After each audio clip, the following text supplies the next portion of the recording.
हरे कृष्णा मेरे प्यारे दोस्तों, आज के वीडियो में हम बात करेंगे भगवान बुद्ध की ऐसे दो कहानियों के बारे में जो किसी का भी जिंदगी बदल कर रख दे। तो देर ना करते हुए चलते हैं हमारी पहले कहानी की तरफ। उससे पहले अगर आप मेरे चैनल पे नए हैं तो प्लीज लाइक, शेयर और कमेंट कर दीजिए और सब्सक्राइब करना बिल्कुल भी ना भूलिए। तो चलते हैं हमारी पहले कहानी की तरफ। ये कहानी बहुत ही पुरानी है।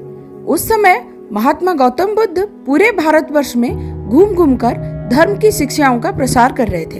धर्म प्रचार के सिलसिले में वो अपने कुछ शिष्यों के साथ एक गांव में घूम रहे थे।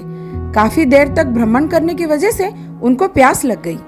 प्यास बढ़ता देख उन्होंने एक शिष्य को पास के गांव से पानी लेने को कहा। शिष्य जब गांव में पहुंचा तो उसने देखा कि वहां एक ही छोटी सी नदी बह रही है जिसमें काफी लोग अपने कपड़े धो रहे हैं। कुछ लोग तो अपनी गाय भैंसों को भी नहला रहे हैं। इस कारण नदी का पानी काफी गंदा हो गया है। शिष्य ने नदी के पानी का ये हाल देख के सोचा, गुरुजी के लिए ये गंदा पानी ले जाने से अच्छा है मैं बिना पानी के ही चला जाऊं। इस तरह वो बिना पानी के ही वापस आ गया।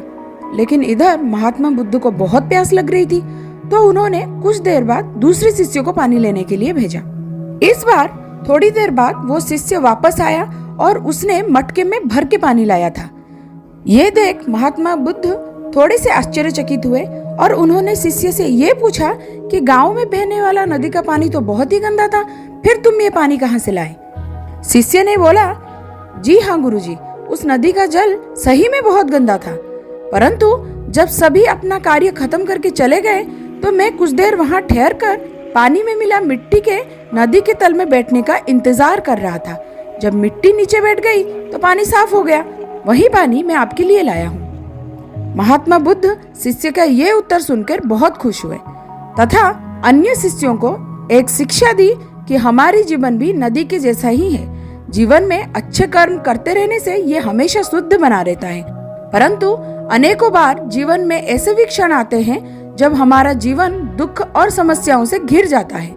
ऐसे अवस्था में जीवन समान यह पानी भी गंदा लगने लगता है।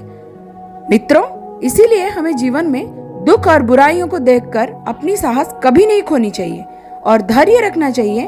गंदगी समान ये समस्याएं अपने आप ही धीरे धीरे खत्म हो जाती हैं। अब चलते हैं हमारी दूसरी कहानी की तरफ। एक समय की बात है, भगवान बुद्ध एक नगर में घूम रहे थे।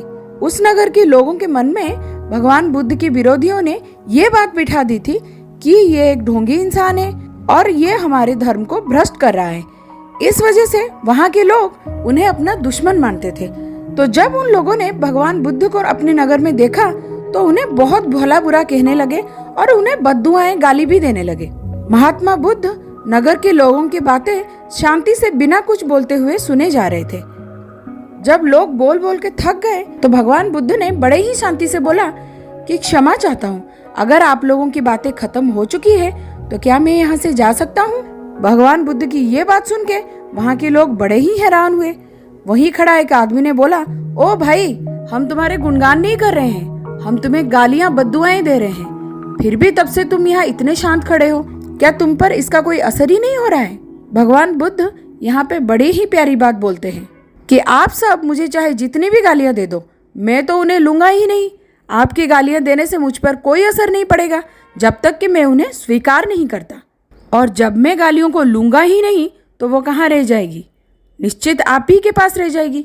तो भला आपके पास रखी हुई गालियों के लिए, बद्दुआओं के लिए मैं क्यों परेशान हूँ? तो दोस्तों, भगवान बुद्ध की छोटी सी कहानी हमें बहुत कुछ सिखाती है। बहुत से लोग अपनी दुखों का कारण दूसरों को मानते हैं, जो कि अच्छी बात नहीं है। ऐसा कर हम स्वयं के लिए गड्ढा खोद रहे हैं। ये सब हम पर निर्भर करता है कि हम लोगों की नेगेटिव बातों को कैसे लेते हैं, उन्हें स्वीकार करते हैं या उन्हें नकार के उन्हीं के पास ही रहने देते हैं। तो दोस्तों, आज की ये दोनों कहानियाँ आपको कैसी लगी मुझे ज़रूर कमेंट करके बताना। तो मिलते हैं अगले वीडियो में और एक नई कहानी के साथ और एक नई सीख के साथ। तब तक के लिए हरे कृष्णा।